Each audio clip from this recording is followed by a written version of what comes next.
Okay, good morning. We're going to do conducted experiments. You'll be able to tell the difference between observational experimental, identify experimental units, explanatory variable, response variable, and treatments in the experiment. And then you'll be able to understand why it's necessary to compare.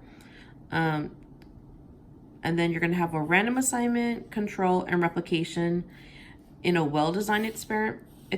A well-designed experiment is the big one. And then you're going to describe and design a completely randomized experiment. And then you're going to describe and design a randomized block design experiment. And then we're going to talk about blocking. Blocking is pretty important. And then we're going to talk about what is possible or what is not possible to infer about a statistical study. So I'm going to talk about causation here. Okay, let's start with vocabulary. So observational study, basically this is when individuals are observed, but the variable of interest is not influenced.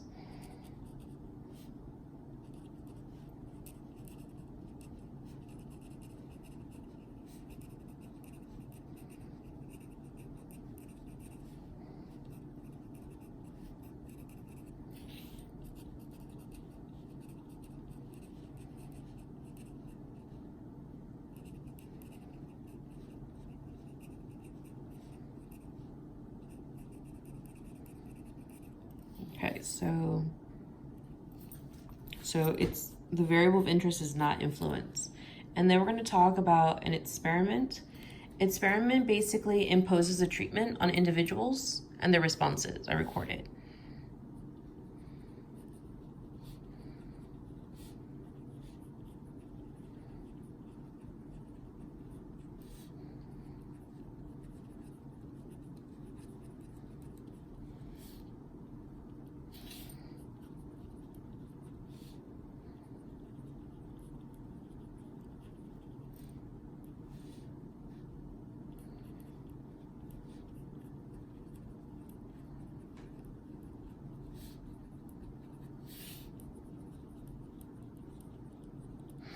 Okay, so we're imposing the treatment, and then you're going to record responses. So that's a big one. All right, explanatory variable. Basically what this variable is, it helps explain or predict the changes.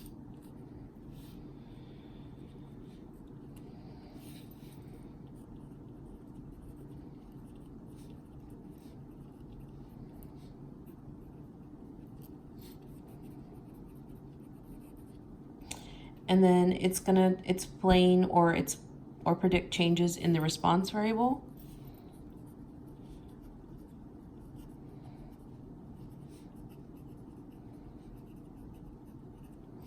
Okay, and then you have a response variable. It is a measured outcome of a study.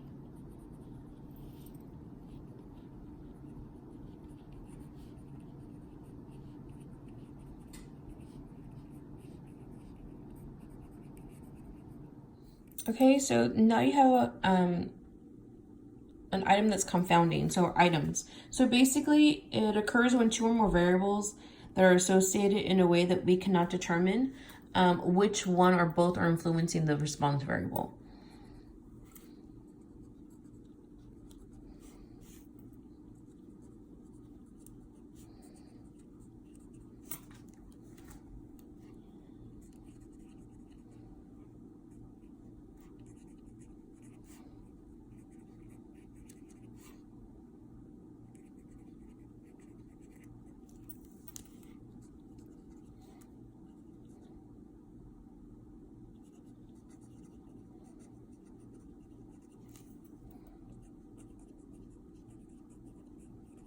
So basically you're saying that something confounding is two or more variables that are associated in a way that we cannot determine which one or both are influencing the response variable.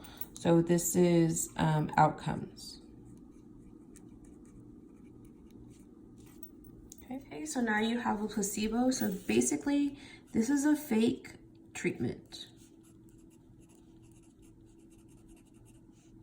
and there's no active ingredient.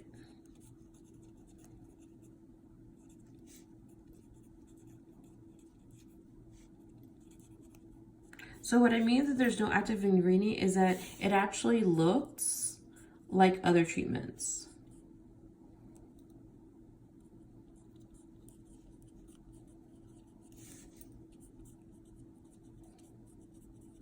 Okay, and then you have what's an actual treatment. So a treatment is a condition applied to individuals in an experiment.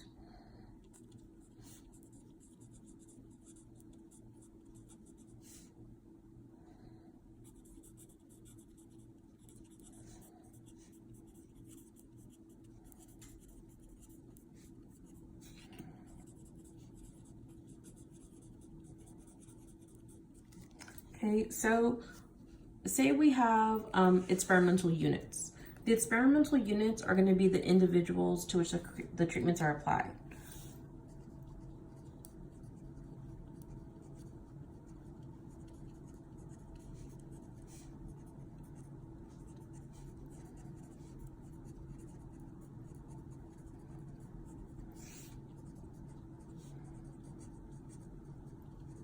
Okay, so we're basically saying that if something is human, those humans are the subjects. Okay, so you also have what are called factors. The factors of experimental design are basically when an experiment has multiple explanatory variables.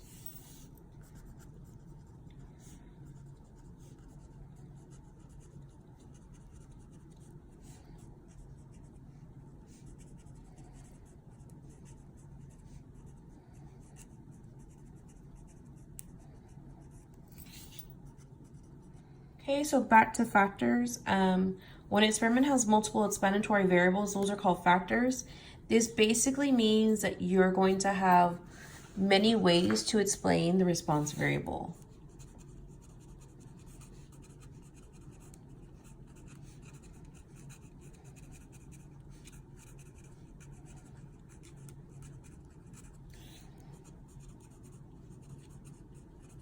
Okay, so then you also have what's called levels.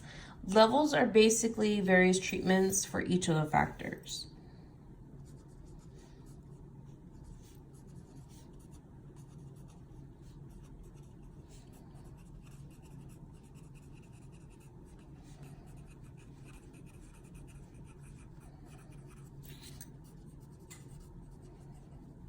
Okay, so then you have a control group. So there's all sorts of different types of control groups. So control groups can be inactive treatment,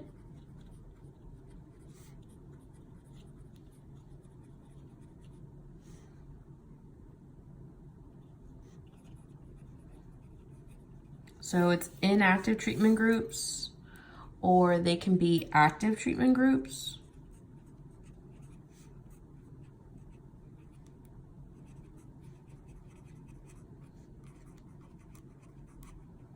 It can also be a group that receives no treatment.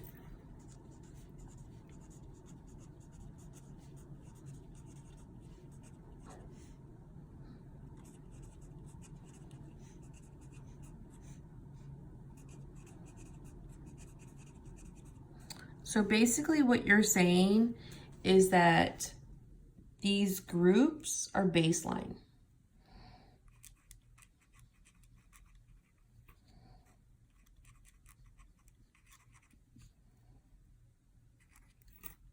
And the reason why you need a baseline, it's for comparison.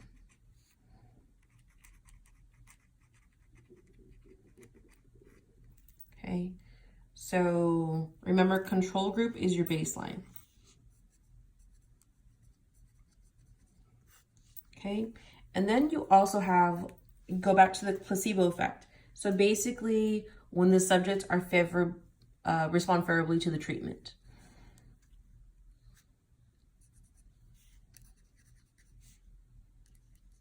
I shouldn't say subjects, it's just some subjects.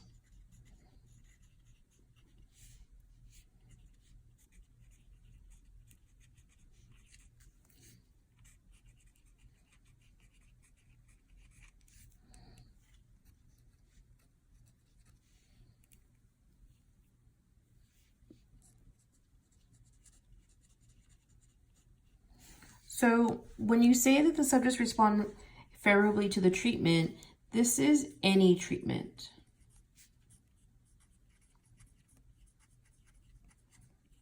Okay, so then even the placebo.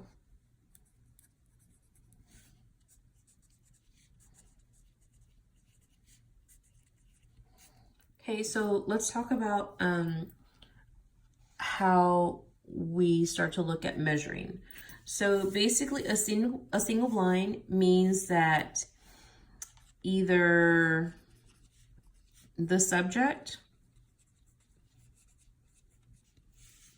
or the person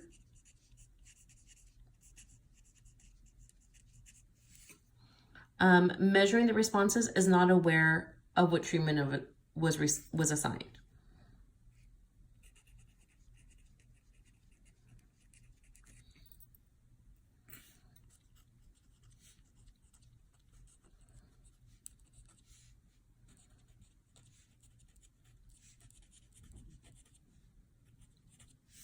Again, not aware of what treatment was assigned.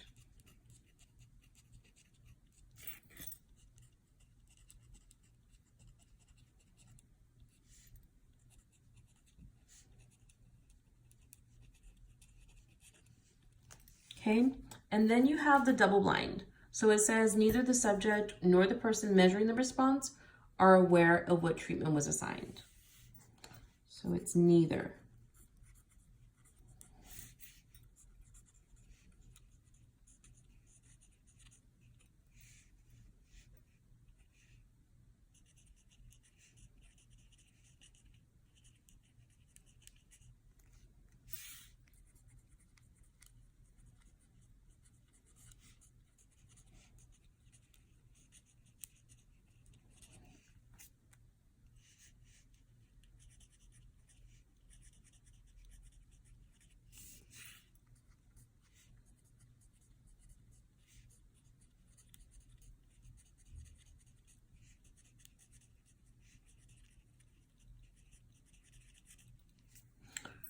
Okay, and then you have the random assignment. So basically occurs when the experimental units are assigned treatments by chance. So again, this is by chance. And we're all about the random. So it basically means that you're gonna, a random assignment occurs when experimental units are assigned treatments by chance.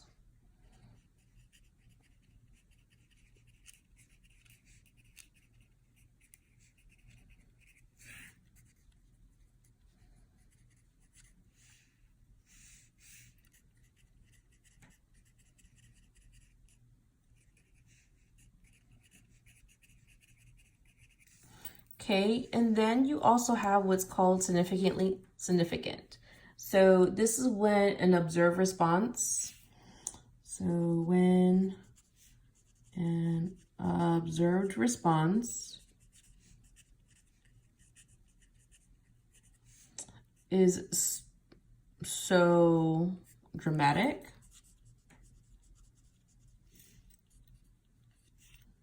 let me spell that out.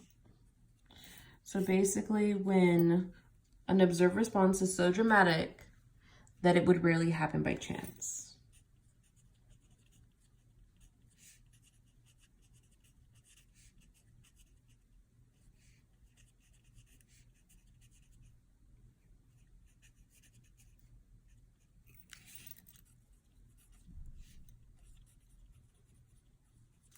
Okay, and then you have a block. So a block is a group of individuals that are known before the experiment to be similar in some way.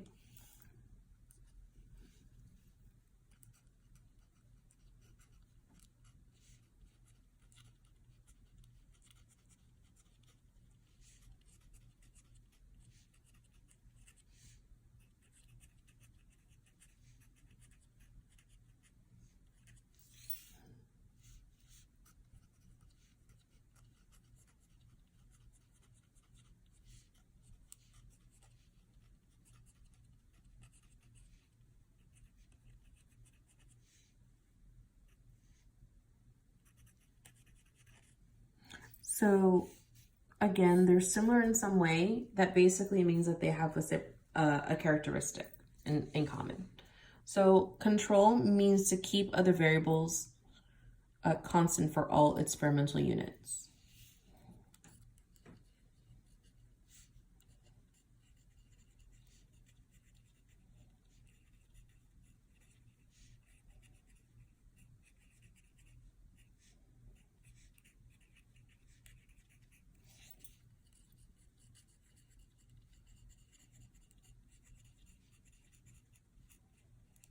Okay, and then finally you have replication. So this basically means to use enough experimental units so we can see the difference in the effects of the treatment from chance variation.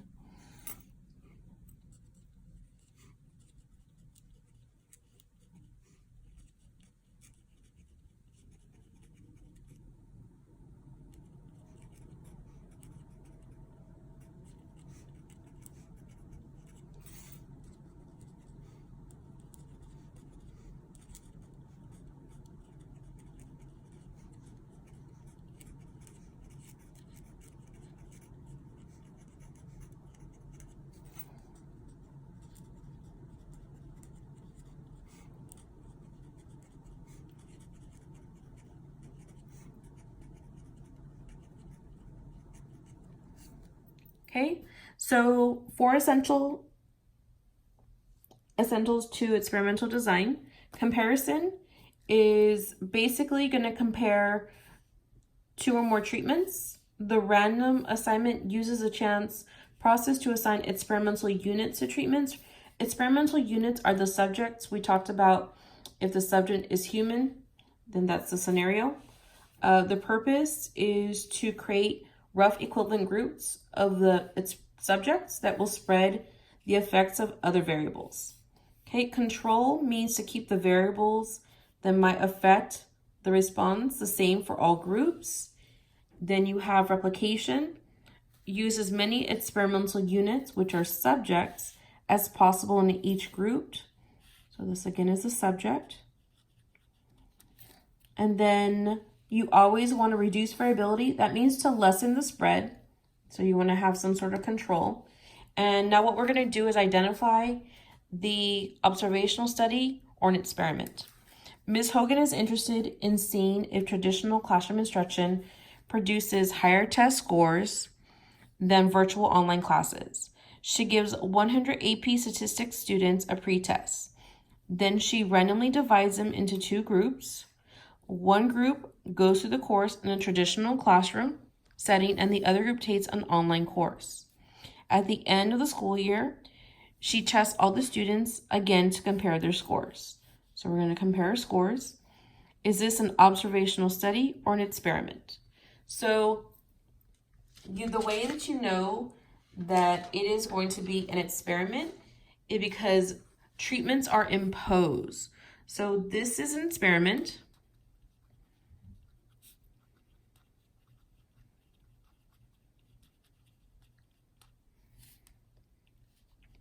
And again, treatments are imposed. And the way that treatments are imposed on the subjects is you have two different groups. So you have two groups, which is going to be traditional classroom versus online instruction.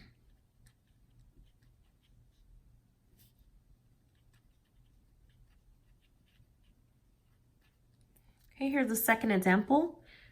Do cell phones cause brain cancer? A study looked at a group of 500 people who had brain cancer. The study matched up each cancer patient with another person of the same age, gender, and race who did not have cancer. They then asked them a series of questions detailing cell phone usage. They came to the conclusion that the cell phone use is not associated with risk of brain cancer. Is this an observational study or an experiment? This is going to be an observational study. And the reason why it's an observational study is there's no treatments imposed on the subject. So this is an observational study.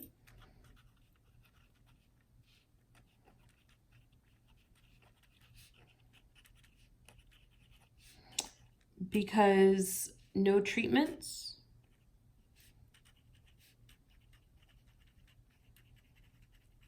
were imposed on the subjects.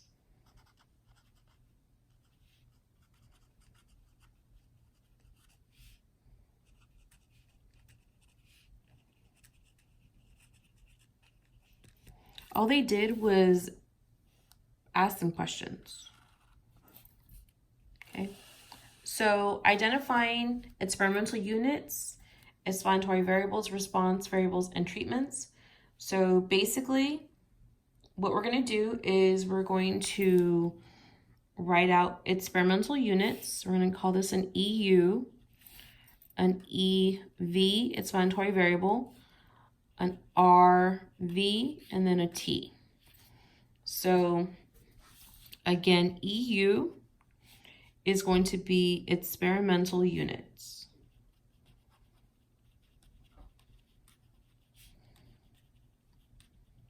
Then you have an EV, which is explanatory variables.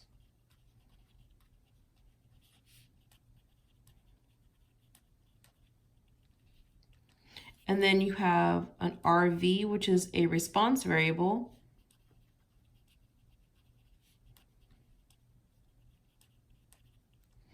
And then you have the treatments, which is T for treatments. Okay, so let's read the scenario and then let's label these items.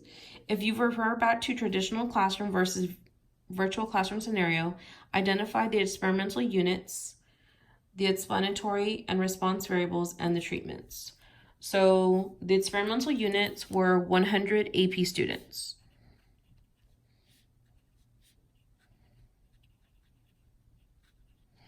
The explanatory variables, which is something we use to come up with a setting, is a type of classroom.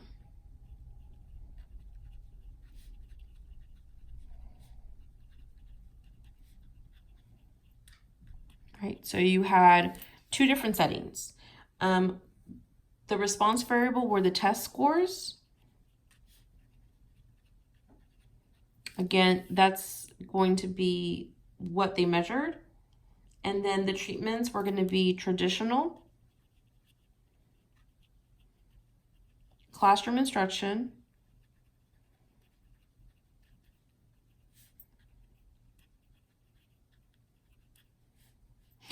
versus online classroom instruction.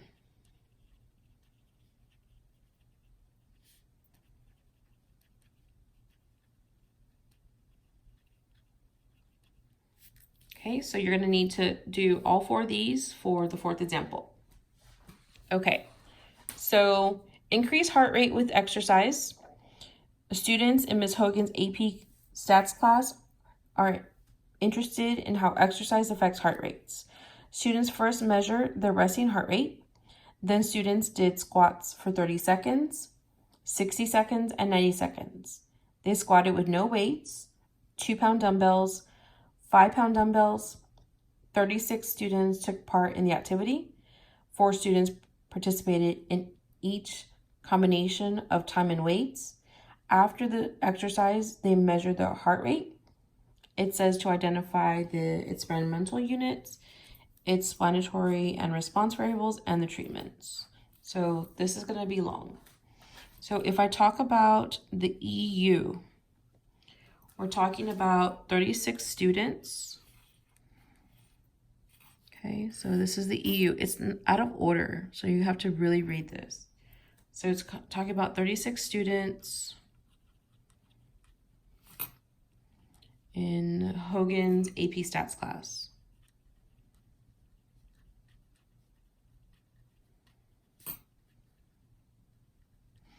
And then you have the EV, which is going to be the types of exercise.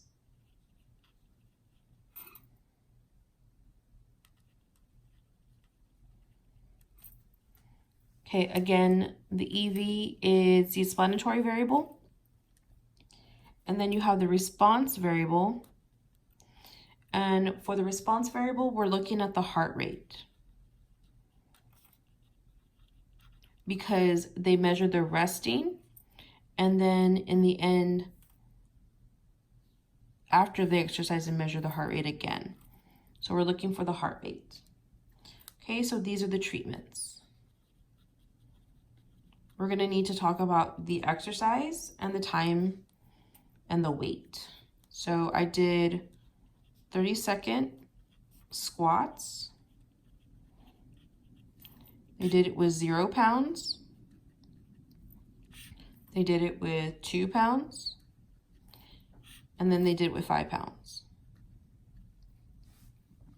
So then they also did 60-second squats. Again with 0 pounds. Again with 2 pounds. And then again with 5 pounds. And then they also did a 90-second squat.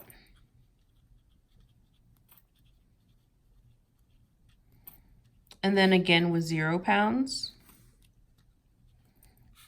2 pounds, and 5 pounds. Okay, so we count this up, 1, 2, 3, 4, 5, 6, 7, 8, 9. There's a total of 9 treatments. Okay, response variable, explanatory variable, experimental unit. These are the subjects. Okay, so now we have the types of experimental designs. This is pretty complicated, but we're gonna go through it. Completely randomized design assigns experimental units to the treatment strictly by chance. So it does not require that each treatment be assigned an equal number of experimental units. This is the only requirement, is that the treatment is assigned to groups using a random process. Then you have the randomized block design. So a block is used to first separate experimental units into groups based on some characteristic. And then you randomly assign experimental units, treatments within the block. Okay, so you're going to block, and then for variation to the responses, do the variable you're blocking for. This is going to determine if one treatment is really more effective than the other. And then you have the matched pair design. It's a common type of block design used when you want to compare 2 treatments. So it's used when you want to compare 2 treatments. The idea is to create blocks of matching pairs with similar experimental units, which is subjects. We want to do a chance process, a random assignment, determine which pair gets the first treatment, and then often the pair with matched pairs designs in just one experimental unit will serve as its own control. Okay, so we want to design the best experiment in the given scenarios. Is texting while driving really distracting? Or is texting while driving really distracting? 40 of Ms. Hogan's students have volunteered for a study to determine how distracting texting is while driving. Orange County Sheriff Department has given them a stimulator to use the experiment. Choose an experimental design that you think will answer this question the best. Explain your choice and design the experiment. Okay, so I'm going to do this with you. We're going to do completely randomized design.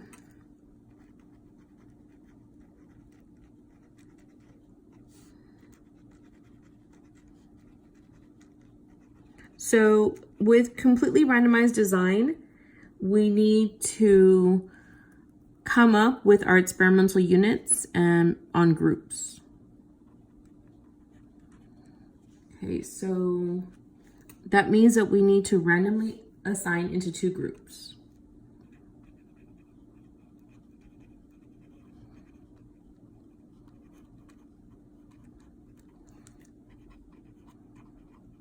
So let's talk about our groups.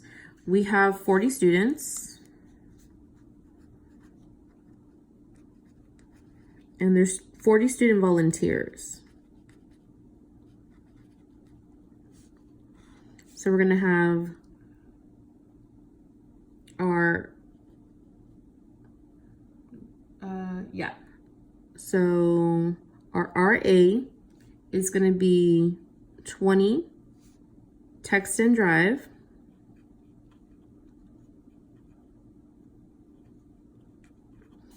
And then our second RA is going to be 20 without text or drive. I'm sorry, without text and drive. Okay, and then we're going to compare those two groups.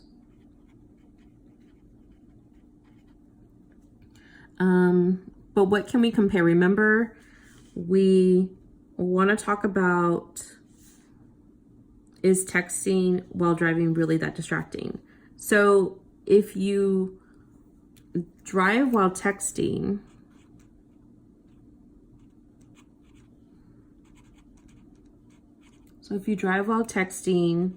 the idea is that you will have an accident.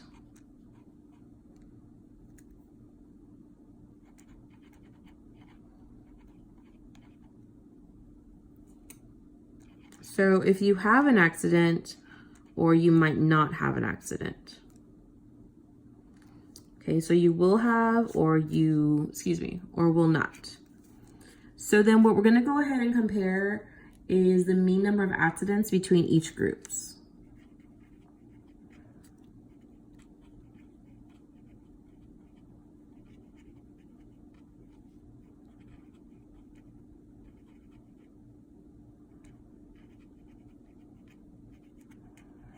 And the way you're going to do that is, now we're going to design. So this is the design, or the how-to.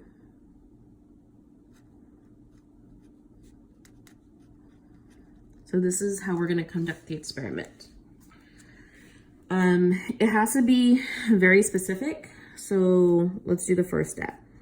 You're going to take 40 volunteers.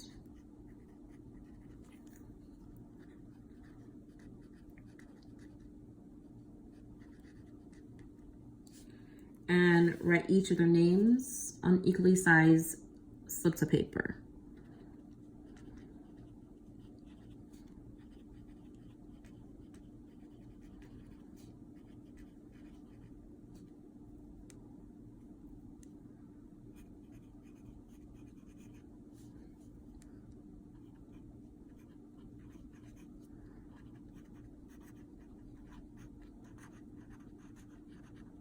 Okay, and then you're going to place the slips of paper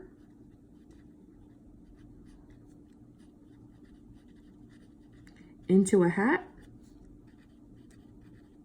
You're going to mix well, and then you're going to draw out 20 slips.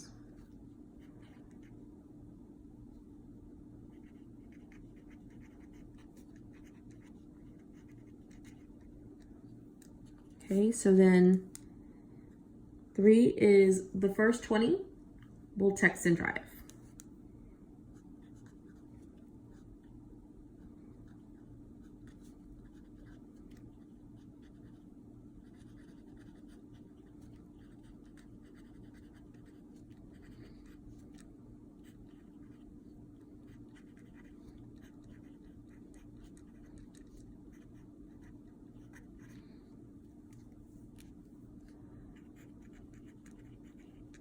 So the first 30 students drawn will be the text and drive group, while the remaining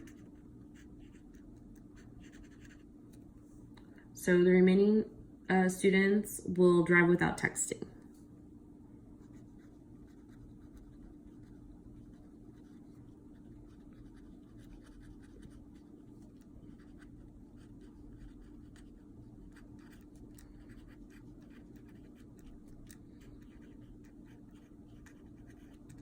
And then you're gonna have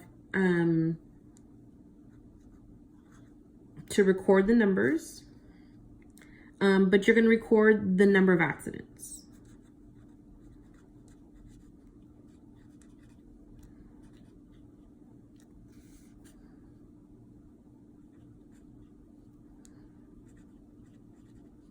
So you're just not only going to record the number of accidents, you're going to record the number of accidents for each student.